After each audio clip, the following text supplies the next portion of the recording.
on, everybody. Hello. Hello. Who went to the combat talk? Who's here to see Invention? Who's interested in skilling? Who wants XP? Who wants to know what we have planned for you for 2016 for Invention? What are you going to be doing with your gear? I have 3 mods here to tell you everything that you need to know. We have Mod Timbo, we have Mod Maltaire, and we have Mod Osborne here to talk to you all about Invention. So can you please cheer them on for me?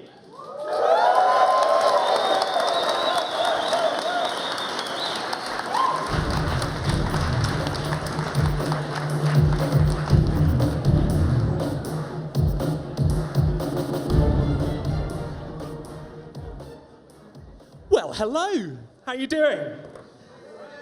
Welcome to Invention and Elite Skills session. Hello, everybody.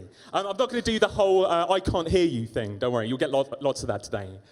So we've been really looking forward to revealing what we're doing with Invention and Elite Skills, mostly because it's been so hard to keep it all in. We want to reveal it at every opportunity. We're not very good at keeping secrets. So today we actually get to kind of splurge it all out to you a little bit.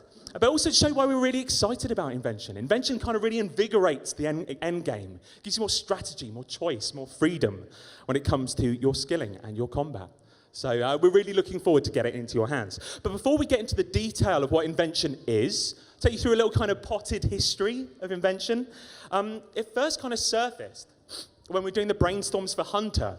We kind of opened it up to the whole of the team for them to give ideas for skills they might want to do. Mod Mark came up with barding. So playing instruments while drinking, I think. I looked through the documents. There was also yodeling.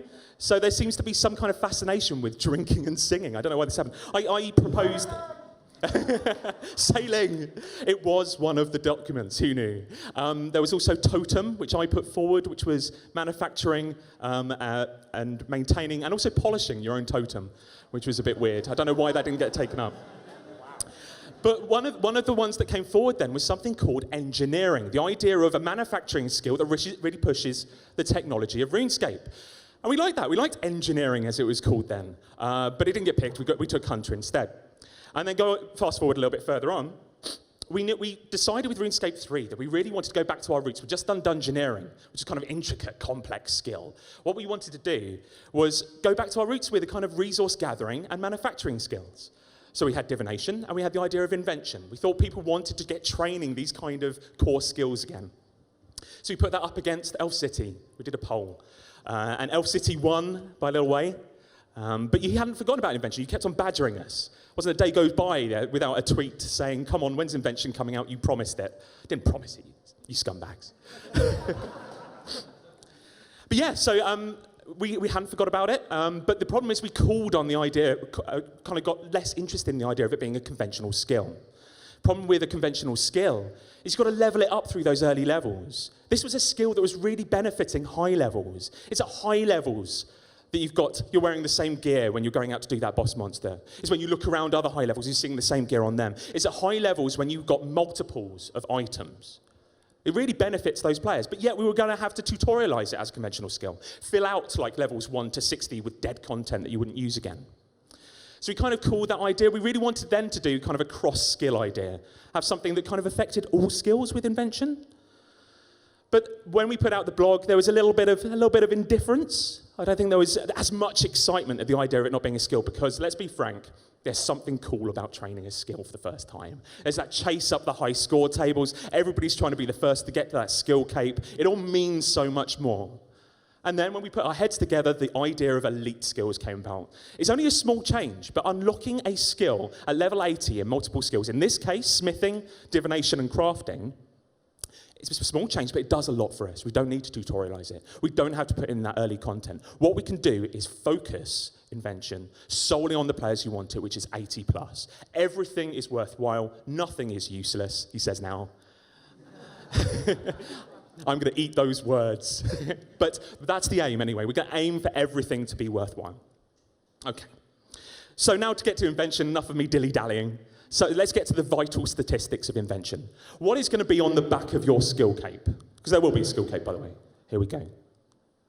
This is our skill logo. So it's a nice little one, you know, simple. Light bulb with lightning bolt motif. Very nice, very snazzy. As you can see here, it features on your skill tabs. It's not as if we've got a separate elite skills tab. This is important. This is an elite skill, but it's no less a skill.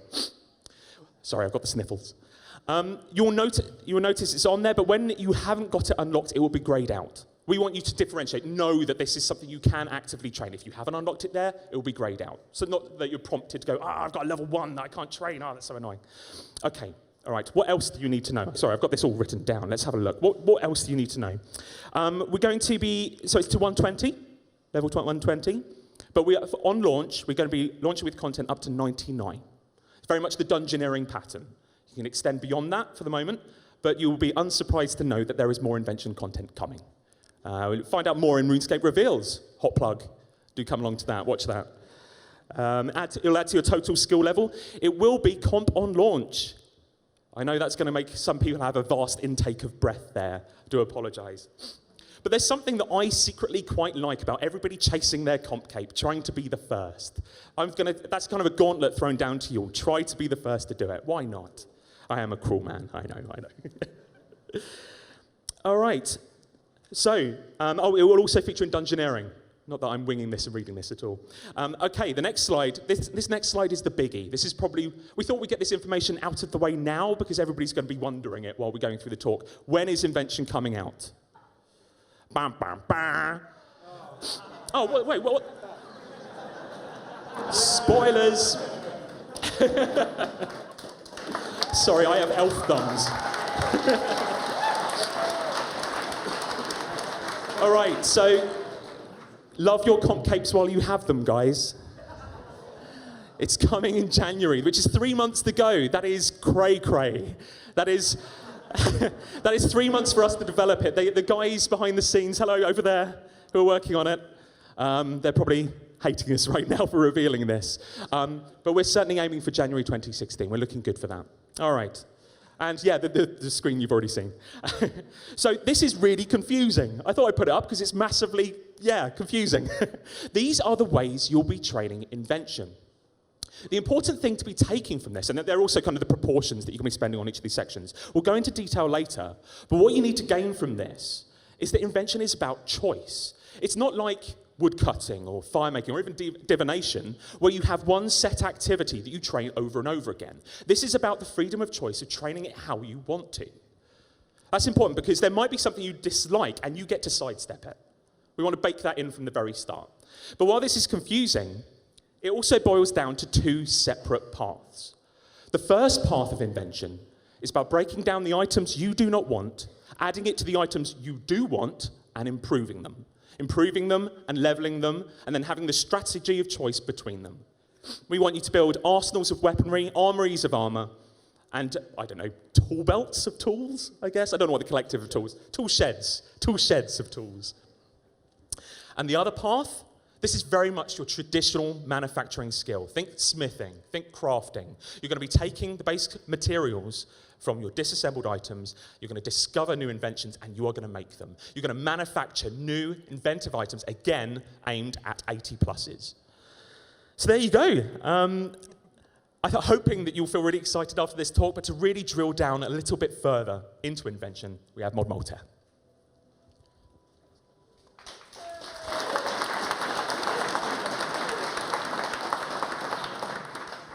Excellent. So I'll tell you a bit about all of these individual bits.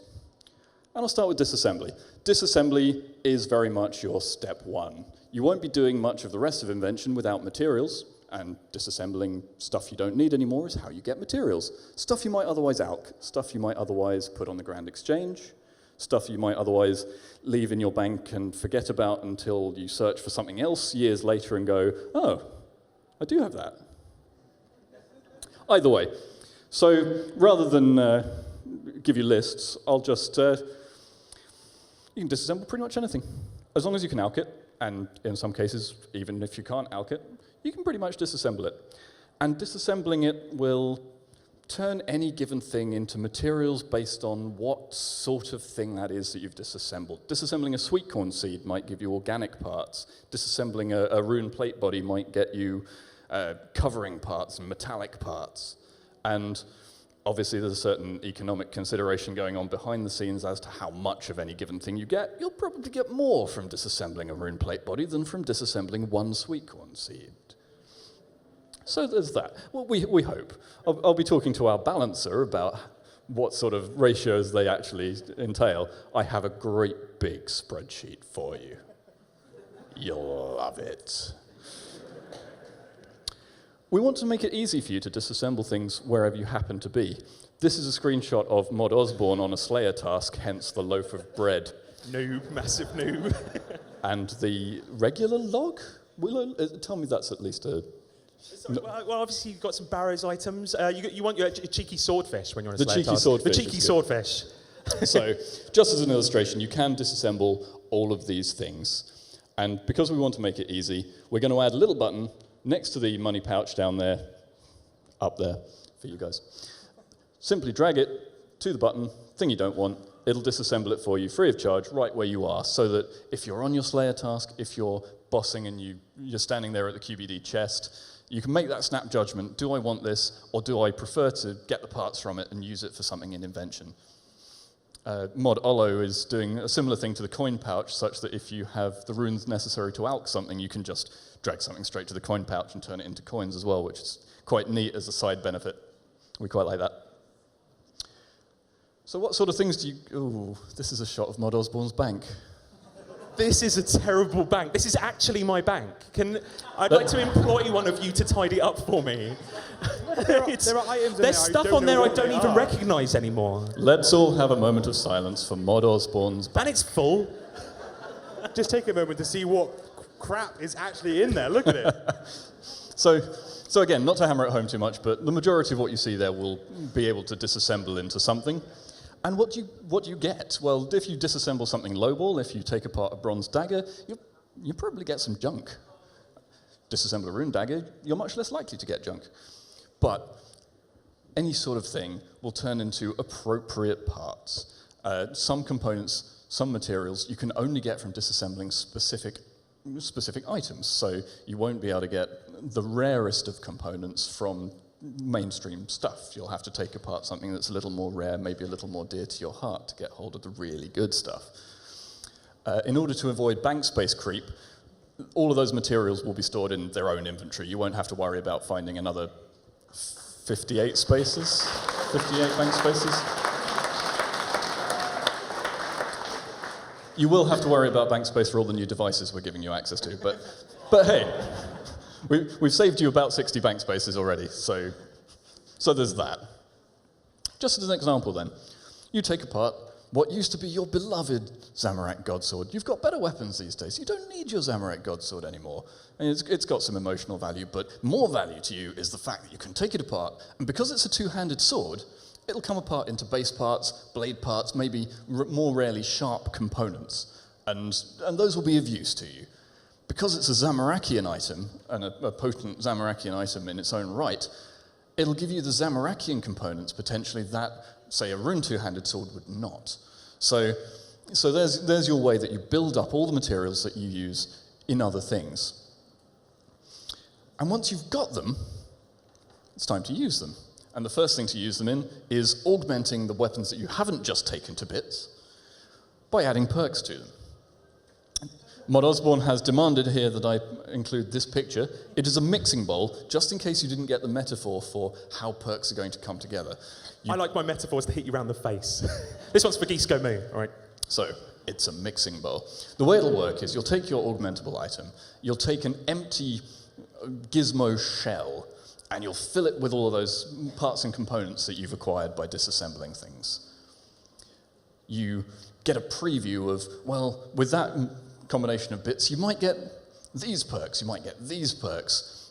And then when you're happy with that preview, you tweak it out, you take some old things out, you put some new things in, you think, right, I'm happy with the list of previewed stuff it's given me, I'm going to roll the dice, I'm going to see what I get. And you hit the button, and what you'll get is a gizmo with a couple of perks in it, and you'll say, well, that's really awesome, I'm going to socket that into my weapon, and that weapon will have those perk abilities from now on. Or you might say, actually, no, that really sucks. And you disassemble it for the parts, and you start again. You will get a generous chunk of experience from making perks as the the pie chart at the beginning would have shown you. So the idea is that you'll make a few, you'll try it out, you'll see what combinations get you what, and you'll tune what you get out of it to what exactly you want that weapon to end up doing for you. So what might you get? Well,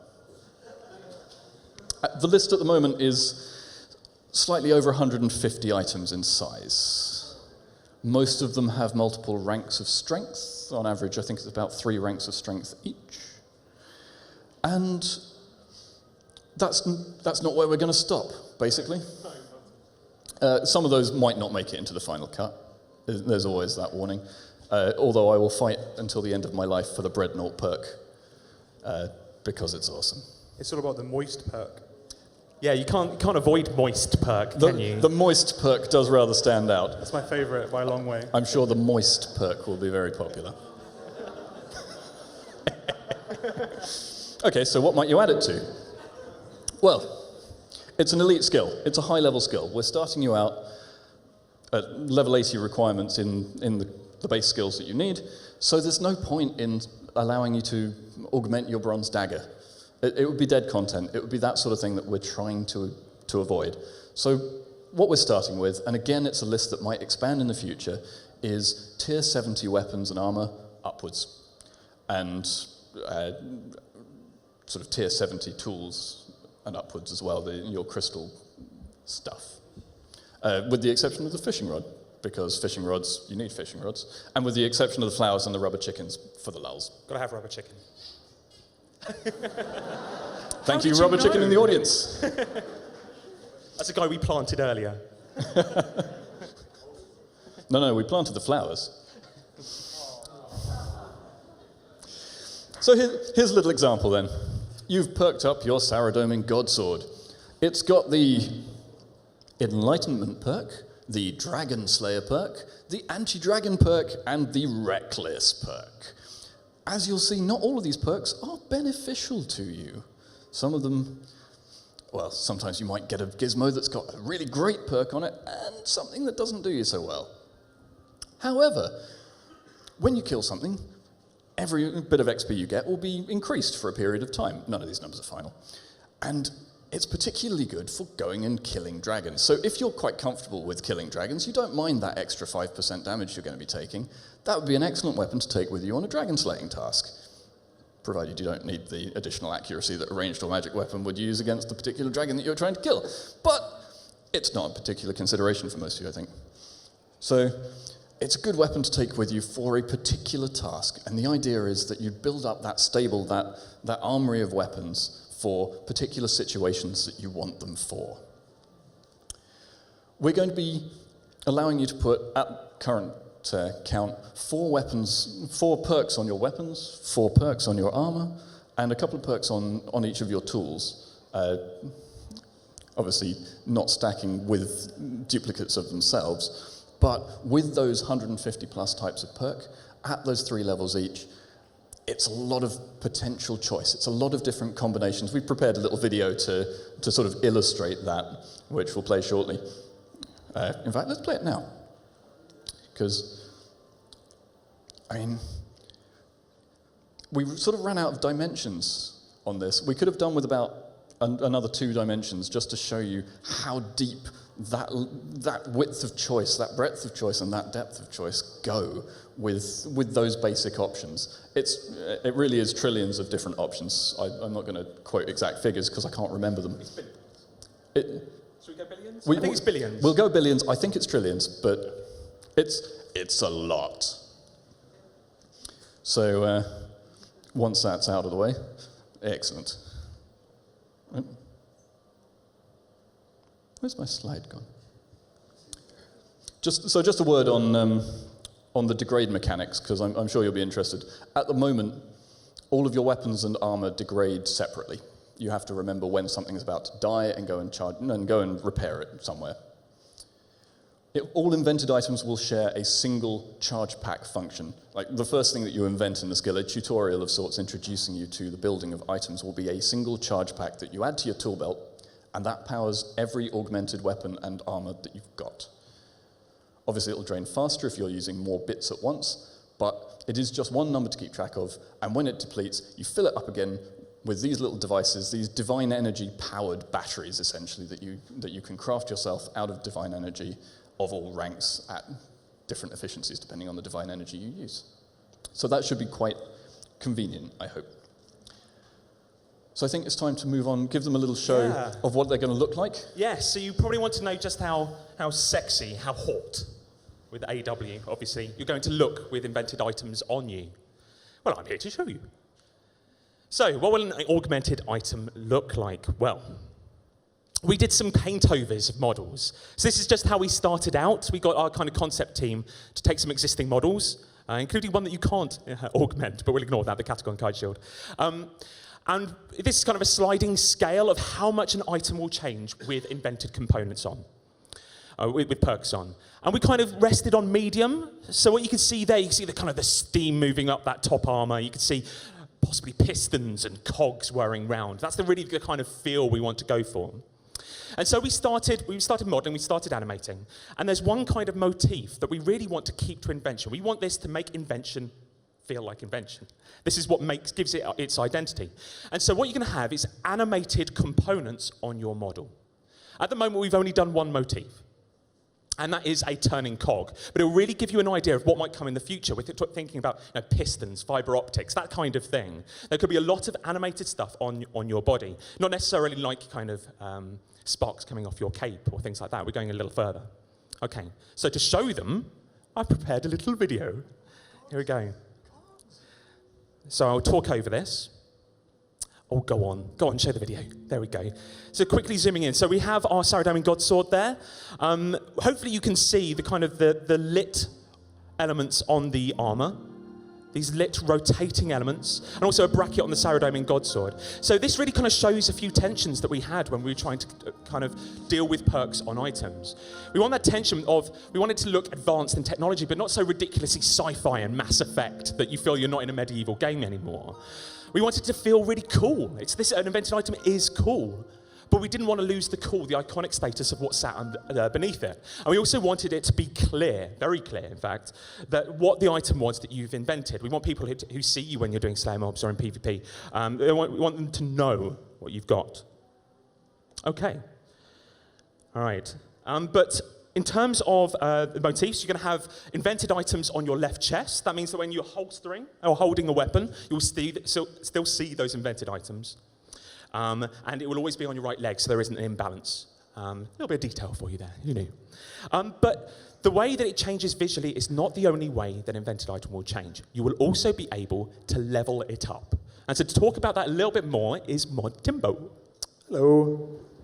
So everyone remembers Level My X, right? From a couple of RuneFests ago. That was great. That was fantastic. I remember that. I remember So what? about that. So Level My X is in Inventor, effectively. Once you've augmented an item and made it this augmented with its cogs and its awesome stuff, and you've put a perk in, you'll be able to level it up.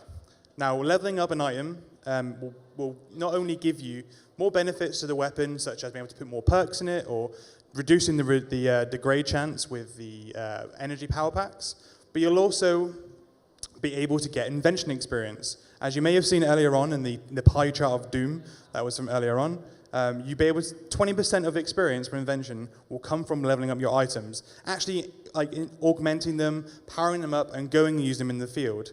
Of course, that's tools, weapons, and armor. So leveling up items is as important as leveling up yourself. But that's not all. With Inventor, we wanted to change the way you level your skill. As it's an elite skill, we're focusing at high-level players. We really want these veteran players out there and using the skill and getting past all the crappy tutorialization and the low levels of Doom. So we've changed the experience curve. The experience curve for Invention and all future elite skills will be different. Here is a sexy graph of the amount of hours it will take you to level Invention compared to the current skills. Invention is in blue and the current skills is in orange. Now, as you can see, the number of hours to get from 1 to 70 no longer takes about 10. It's no longer this ridiculous chore of burning like 5 elder logs and getting from 1 to level 40.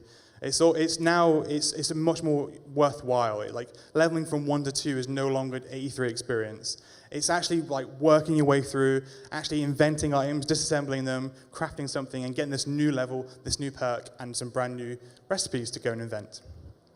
We wanted to make sure that getting to level 99 was the same amount of time, however. We felt that's a really good place for leveling skills and getting that thing. Level 99 is a very obvious and known quantity of getting time to level 99, so we want to make sure it's the same. It does, however, is a little less time to get to level 120, as that is the maximum level for Invention. Here are some more awesome graphs to show the amount of experience you need to get to 99 and to 120. The new halfway to level 99 is actually 76, or 77, sorry, rather than the good old 92. And the total amount of experience to actually get to level 99 is now 40 million rather than 13 million. So you can see we've sort of aimed this at veteran players. You're getting a lot more experience, getting through these levels a little slower, but every single level you make will be worthwhile. And here is another awesome graph of what the virtual level will be at 200 million experience, which is a crazy 148, I think.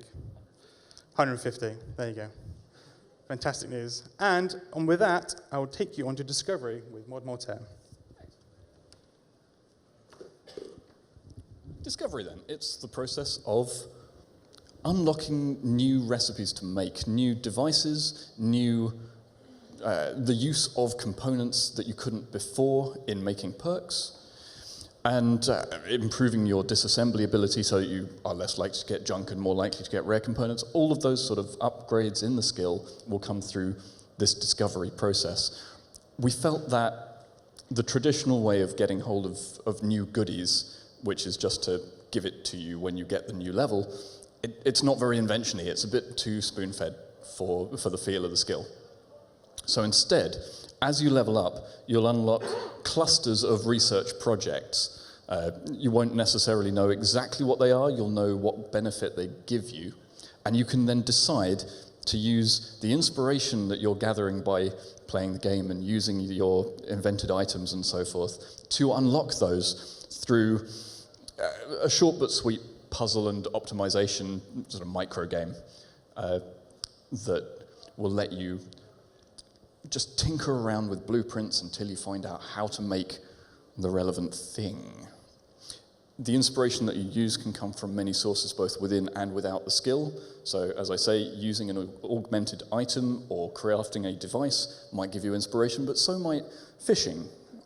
Fish up a thing, and it gives you a burst of inspiration that you might use to unlock a new invention thing. We want the discovering to be done at workbenches that are sort of the equivalent of anvils for smithing. We want you to be able to build your own portable invention stations quite early on in the skill so that they come through invention and give you that extra flexibility to invent anywhere. Unlocking a new device or component or anything else will give you a nice, sweet, one-time chunk of experience, and then from then on you'll be able to build it, you'll be able to use it, you'll be able to take what you've learned and apply it.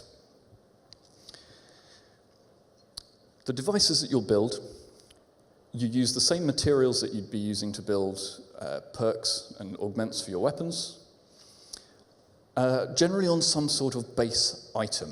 So, for example, the cyborg chinchomper will take a red chinchomper as its base item, along with some parts, some components, in order to make that old level 54 AoE ranged item into something that's a little more worthwhile at those high levels. The intention is that we stay within tech that we've already seen in the game. So a cyborg chinchomper. Yeah. Yeah, we've used animals in various bits of tech before. The ogres are very into using animals for technological ends. But those high voltage electrics are the core of it, that the cave goblins already use. The heavy and slightly inefficient steam power of the dwarves, and that emerging field that the player as a divination expert is already at the forefront of divine energy mechanics and what can be done with that. So a couple of bits of very early concept art of what some of these things might look like. I don't intend to explain too much detail of what the flash bomb, the electric flamethrower, and the light bulb hat do yet. You'll just have to take my word for it that they're quite cool. And we want to give you yet more choice here. Rather than just a single line of stuff, we're going to give you 3 tech trees within the invention skill. The first, the default, the one that you get your first probably 20 levels worth of stuff in, is human tech. It's divine energy based. It's open to everyone. When you hit that reasonably early level, 20 or so, you'll be given the choice to specialize between cave goblin and dwarven technology, that high electric or that steam that's already available, but you can pick which one you go for first. We don't intend to lock you out of anything. Choosing the cave goblin stuff won't mean you can never get the dwarven tech. It just means that the dwarven tech comes along earlier. You'll have to wait slightly longer for the tech tree that you don't choose, but in the end you'll be able to catch up. So some of these might catch your eye. I personally will be making the mind-controlled monkey butler as soon as I possibly can. Or if you're not so into the zappy lightning stuff, you might prefer the dwarven tech, which has its own benefits. So, these are just the start. Again, it's a recurring theme. We've got 3 tech trees on launch. We plan for more in the future. So I think we'll talk about the future. Let's talk about the future, Mod Osborne. I get to do the hype train stuff, which is very exciting. I love this bit. I get to do a little bit more in RuneScape Reveals later as well. So, Invention isn't just... Oh, there we go. Invention isn't just about January. There is more to come. It's going to inflect the year. It does a number of things for us. So first of all, as you may have seen or watched from the combat talk, if that was your thing, we have lots of plans for PVM, mobs, bosses, in 2016. There is no point in having all of this new gear, all of this new weaponry, armor, without having a new target for it. We don't want you to get better at the stuff you're already good at fighting. We want you to have new targets to test them on. We want to really push you, see how far you can go. So you'll be hearing more about some of these bosses and encounters in RuneScape Reveals as well. Additionally, we're going to be looking at a guild. Now, this is an update, almost an Invention Batch 2 that's coming out later in the year. Or we're aiming to get out later in the year. There is more information about this. This is only one small part of that Batch 2. Another part, for example, is we're going to fill out those levels from 99 to 120. Just like Dungeoneering did later on, we're going to make this feel a full and complete skill by the end of the year. But what's important is that, what I really like about this is that the player is the pioneer, the entrepreneur. You are the one who starts inventing first. And so we want to make you the guild master. You'll be setting up your own guild. This guild will have kind of POH-style mechanics. We're talking hotspots, which you can choose to put your own machines in, your own decoration, and make it really yours. We want to tell the story of you as Guildmaster. So you'll be building cave goblin workshops, dwarven workshops, human divination workshops on the bottom there. Really kind of inflect it with however you want to inflect it. And then you can start employing people. Start bringing people into there. What I'd really like to do is, if you're a quest fan, a story fan, maybe you've completed some quests, and there are some inventors there. You know, you've got your Oldak, Professor Odenstein, you know, Ava. Maybe these are people you want to enroll in your guilds. You're building it over time. And you'll be adding machines, and this is really a chunky piece of invention that isn't in place for launch. This will be in that second batch. And machines will come in 2 different forms. Something that I'm provisionally calling, I haven't told the team yet, factory machines, because it just helps me to understand. Factory machines, you put in a resource. So, for example, a couple there, you've got pie-making materials, because you've got a pie maker there, or maybe you've got some kind of some glass that you're putting in, and it will continue to manufacture over time, while you're not playing, while you're elsewhere. Think of each of these as an optimizable, customizable, managing miscellanea. Something you go and tweak and try to get the best output from. These will be running in the background. The second flavor of machine, sorry, I didn't have a picture for it. The second flavor of machine, think about the port's experience voyages. This is the best way of explaining it. These are a new way of training invention. Again, you're optimizing, you're customizing, trying to get the best result, best windfall of XP out of this kind of port's experience voyage machine. And then you come back later and you gain your windfall. It's about playing the odds. Okay. And one other important thing to remember about Invention is it actually gave us a lot as developers. When it comes to quest content and coming up with rewards, the space in which we could find to put rewards in was growing smaller and smaller. What Invention does is it actually gives us a really big space to start giving us reward ideas. Imagine that Lord of Vampirium came out next year. What we could do is add Sylph-Thrill or Blisterwood materials for you to add to your weapons. We could even come up with a whole vampiric tech tree. We're giving our developers more options when it comes to rewards for their content. So I've talked about the near future, so that's 2016, but now it's for the far future and elite skills. So now that pesky invention's out of the way, let's talk about the real chunk of this presentation, elite skills. Now, we talked about elite skills very briefly. This is the sort of high-end, requiring level 80 and multiple skills. Lack of tutorialization, combining different ideas and different themes together. And then it also gives us a bunch of opportunities we couldn't do as a single skill or normal content. So here is basically the TLDR of why we think elite skills are awesome. But what's next? What is in the future for elite skills? I keep saying elite skills, it's not just one. Invention is the first, but we want to do many, many more. So how about this? How about necromancy? Necromancy is a thing in RuneScape been for a very long time. If anyone used to play Classic, you remember the bad magic. Like, necromancy is a real heart of RuneScape. Like Zemregal, undead armies, it's curses, and all this sort of thing. Imagine you could combine magic, prayer, herblore, all these high-level skills to combine and raise your own army of the undead. Have undead slaves, having a whole undead city, all these sorts of things you could do with necromancy. Models one really hates me for this bit. Promised. I love it. But that's just necromancy. There are many, many more elite skills. How about shape-shifting? How about if you could turn yourselves into a bear? If you could turn yourselves into a cat? If you could turn yourselves into an ibis and do fishing? What about a manticore? What about loads of other different things? What about a chinchomper? If you could turn yourself into a chomper and explode in the middle of a bunch of monsters, how awesome would that be? I mean, it'd be pretty painful, don't get me wrong. But shape-shifting, combining like a hunter, dungeoneering, agility, using all these different things to transform into different, not just combat, but different forms for different things you want to do out in the world. It'd be incredible. But it's not just us that's thinking of elite skills. These are all of the elite skills ideas we've had on Rune Labs. There have been so many different passionate ideas from players. I think we need to take a moment to have a look at I mean, I'll give you a moment to read all the awesome things that are on this list.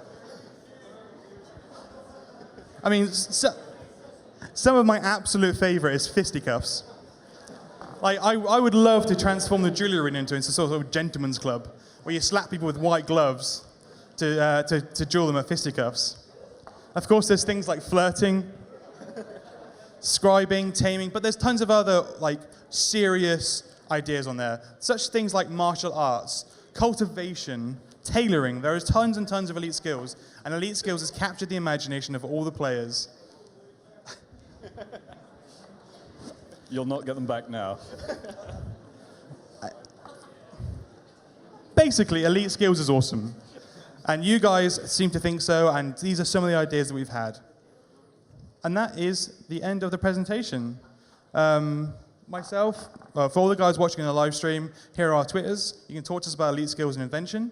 For everyone who's in the room here today, you can come talk to us down in the crypt. Myself and Mod Mortel will be down there to discuss invention and elite skills. I hope you enjoyed it. Thank you very much. Thank you very much.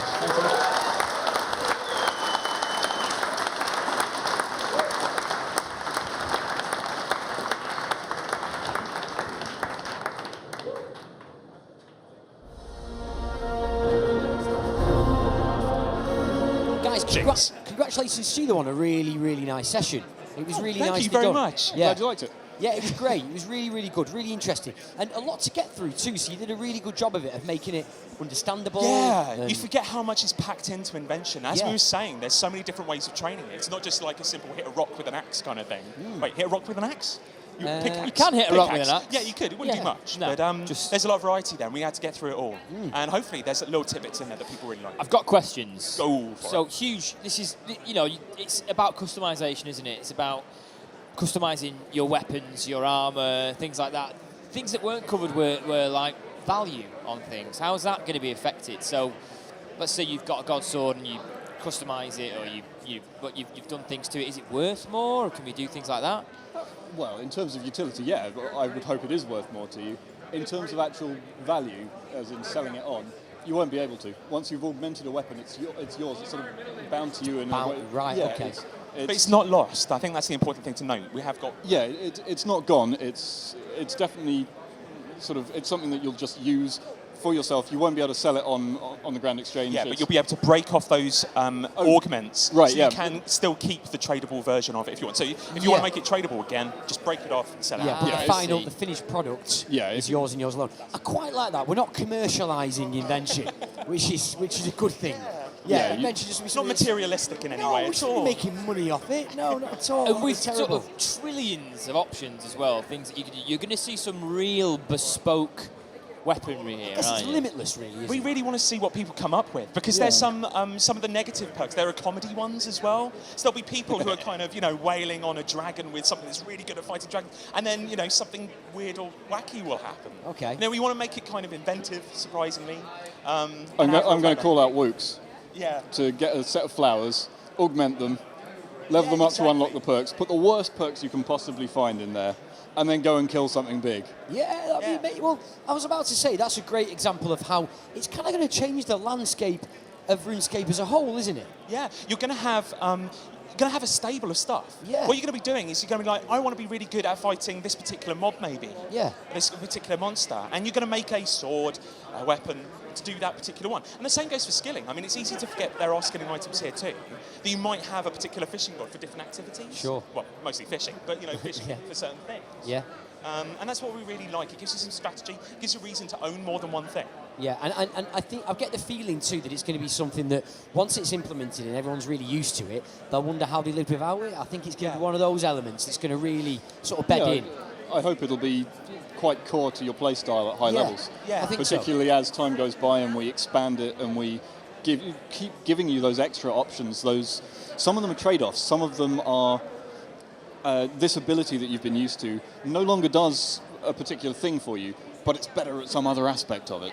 So your stun breaker might not make you immune to stuns anymore, it might just break them, but the cooldown is lowered, so you've got more access to it, almost like having a second freedom from your anticipation. So if what you want is those breaks, then you can perk up to get that way round. If what you want is the stun immunity, and you don't mind, say, losing some cooldown for it or paying extra adrenaline to use it, then you can perk it the other way, and it gives us real scope to edge those abilities either way, and really. Yeah. I think what we're saying here is going to be a nightmare to balance. We have God, like yes. the automation side of it as well, with the factories and the machines. I'm interested to see what people take on that. It's going to have to be a slower process using a machine than it would be to go and do it yourself. Naturally, yeah. And probably less rewarding in terms of experience. The idea behind machines is to make things more convenient for you. So it's all of those, it's making molten glass out of, you get your seaweed, and then you burn your seaweed to ash, and then you go and collect sand, and you go and get your ash that you've already collected and your sand, and you make the... No, go and get some seaweed, go and get some sand, put them in the machine, come back 8 hours later. And it'll be there. Yeah, you've not got the crafting experience that you've got from it. If you reckon it's worth giving up the crafting experience to get that molten glass, then go for it. Use that machine. Of course, we are a little bit stuck for time, but Yeah. just quickly, can we just discuss elite skills really quick? Because please do. Invention's just one element of that, and it sounds like there's so much more to come. We're talking about a new tier of skill sets, really, aren't That's we? it. I love the idea of getting to 80 and the whole, skills suddenly open up for you even more. Yeah. That you're on to the next level. You're a veteran player. You've got more for you, and like a few years' time, we might have a couple more. You told us in the survey you wanted a skill every 2 years. That sounds good to me. There we I'd go. like that. I have some personal favourites. Toilet using, I think, is a great Toilet using is elite skill. essential. Yeah. There is Yeah. not currently a toilet in RuneScape, so we're going to bring those in as skill stations. Diving, another good one. Fisticuffs. We've got to go because it's NXT time. Oh, is it We've got to happening? get Oh, on we to can't the run main into stage. Is that more important? I'm really sorry. It seems that way, doesn't it? It is. Have you Thank you, guys. seen the new client? Congratulations, by the way. It was a great session. It really was. And a big shout out to the concept artists, too. They did a fantastic job on the work that you were actually talking about. So well done Cheers, to man. them. Yeah, that's great. Yeah, Yeah, that's thank good. you. Cheers. NXT. To the main stage. Awesome.